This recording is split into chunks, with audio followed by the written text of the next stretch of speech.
നെയ്യാറ്റിൻകരയ്ക്ക് സമീപം വ്ളാത്താങ്കരയിൽ നാടിനെ നടുക്കിയ കൊലപാതകത്തിന്റെ ഞെട്ടിക്കുന്ന വിവരങ്ങളാണ് പുറത്തുവരുന്നത്. കുടുംബകലഹത്തെ തുടർന്ന് ഭാര്യയെ ഭർത്താവ് ക്രൂരമായി കുത്തിക്കൊലപ്പെടുത്തിയതാണ് സംഭവം. PSC കോച്ചിംഗ് സെന്ററിലെ അധ്യാപകനായ വിഷ്ണുനാഥാണ് തന്റെ ഭാര്യ അൽമയെ അതിക്രൂരമായി കുത്തിക്കൊലപ്പെടുത്തിയത്. 9 വർഷം മുമ്പ് ഇരുവരും പ്രണയിച്ചാണ് വിവാഹം കഴിച്ചത്. ഞായറാഴ്ച രാവിലെ 9 മണിയോടെയാണ് വ്ളാത്താങ്കര RC ചർച്ചിന് സമീപമുള്ള ഇവരുടെ വീട്ടിൽ വെച്ച് കൊലപാതകം നടന്നത്. ആ സമയം വിഷ്ണുവും അൽമയും മാത്രമാണ് വീട്ടിലുണ്ടായിരുന്നത്. വിഷ്ണുവിന്റെ കൈവശമുണ്ടായിരുന്ന ആയുധം ഉപയോഗിച്ച് അൽമയെ ആക്രമിക്കുകയായിരുന്നു. കഴുത്തിനു പിന്നിലേറ്റ ആഴത്തിലുള്ള മുറിവാണ് മരണകാരണമെന്ന് പ്രാഥമിക നിഗമനം.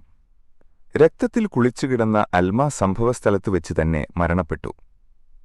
കൊലപാതകത്തിനു ശേഷം ഒളിച്ചോടാൻ ശ്രമിക്കാതെ വിഷ്ണു നേരെ പോയത് അഭിഭാഷകനായ തന്റെ സഹോദരന്റെ അടുത്തേക്കാണ്.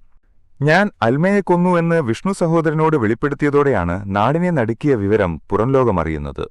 ഉടൻ തന്നെ സഹോദരൻ പോലീസിനെ വിവരം അറിയിക്കുകയും പാറശാല പോലീസ് സ്ഥലത്തെത്തി വിഷ്ണുവിനെ കസ്റ്റഡിയിലെടുക്കുകയും ചെയ്തു. വിഷ്ണുവും അൽമയും 9 വർഷം മുമ്പ് പ്രണയിച്ചു വിവാഹം കഴിച്ചവരാണ്. നാട്ടുകാർക്കും അയൽവാസികൾക്കും ഏറെ പ്രിയപ്പെട്ടവരായിരുന്നു ഈ ദമ്പതികൾ. പുറമെ വലിയ പ്രശ്നങ്ങളൊന്നും പ്രകടിപ്പിക്കാതിരുന്ന കുടുംബത്തിൽ നിന്നും ഇത്തരമൊരു വാർത്ത കേട്ടതിന്റെ ഞെട്ടലിലാണ് പ്രദേശം. അധ്യാപകനായി ജോലി നോക്കുന്ന മാന്യമായി പെരുമാറുന്ന വിഷ്ണു ഇത്തരമൊരു ക്രൂരത ചെയ്യുമെന്ന് ആരും കരുതിയിരുന്നില്ല. ഇവർക്ക് കുട്ടികളില്ലായിരുന്നു എന്നത് പലപ്പോഴും കുടുംബസംസാരങ്ങളിൽ വരാറുണ്ടായിരുന്നെങ്കിലും അതുതന്നെയാണോ കൊലപാതകത്തിലേക്ക് നയിച്ച കാരണമെന്ന് പോലീസ് അന്വേഷിച്ചു വരികയാണ്. പാറശാല പോലീസ് വീട്ടിലെത്തുമ്പോൾ വീടിനുള്ളിലെ ബെഡ്റൂമിൽ രക്തത്തിൽ കുളിച്ച നിലയിലായിരുന്നു അൽമയുടെ മൃതദേഹം. ഇൻക്വസ്റ്റ് നടപടികൾ പൂർത്തിയാക്കിയ ശേഷം മൃതദേഹം പോസ്റ്റ്മോർട്ടത്തിനായി മെഡിക്കൽ കോളേജ് ആശുപത്രിയിലേക്ക് മാറ്റി. പോലീസ് കസ്റ്റഡിയിലെടുത്ത വിഷ്ണു കുറ്റം സമ്മതിച്ചിട്ടുണ്ട്. കുടുംബ പ്രശ്നങ്ങളാണ് കൊലപാതകത്തിലേക്ക് നയിച്ചതെന്നാണ് പ്രാഥമിക മൊഴി. എന്നാൽ കൃത്യമായ പ്രകോപനം എന്താണെന്ന് കണ്ടെത്താൻ ശാസ്ത്രീയമായ തെളിവെടുപ്പുകൾ ആവശ്യമാണ്. കൊലപാതകത്തിനുപയോഗിച്ച ആയുധം പോലീസ് കണ്ടെടുത്തു. സംഭവസ്ഥലത്ത് വിരലടയാള വിദഗ്ധരും സയന്റിഫിക് ഓഫീസർമാരും പരിശോധന നടത്തി.